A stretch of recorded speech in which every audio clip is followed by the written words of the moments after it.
నందినగర్లోని కేసీఆర్ నివాసంలో చేవెళ్ల పార్లమెంట్ నియోజకవర్గ సమీక్ష సమావేశం జరిగింది. భారత రాష్ట్ర సమితి వర్కింగ్ ప్రెసిడెంట్ కేటీఆర్ అధ్యక్షతన జరిగిన ఈ సమీక్ష సమావేశంలో చేవెళ్ల పార్లమెంట్ నియోజకవర్గ పరిధిలోని ఎమ్మెల్యేలు, మాజీ ఎమ్మెల్యేలు హాజరయ్యారు. ఈ సందర్భంగా చేవెళ్ల గడ్డపైన మరొకసారి గులాబీ జెండా ఎగరడం ఖాయమన్న విశ్వాసాన్ని పార్టీ నాయకులు వ్యక్తం చేశారు.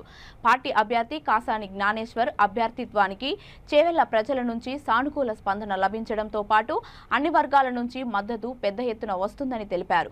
30 సంవత్సరాల పాటు బడుగు బలహీన వర్గాలతో పాటు సమాజంలోని అన్ని వర్గాల కోసం పనిచేసిన కాసాని జ్ఞానేశ్వర్కి ఈ ఎన్నికల్లో గెలుపు తథ్యమన్న విశ్వాసాన్ని కేటీఆర్ వ్యక్తం చేశారు.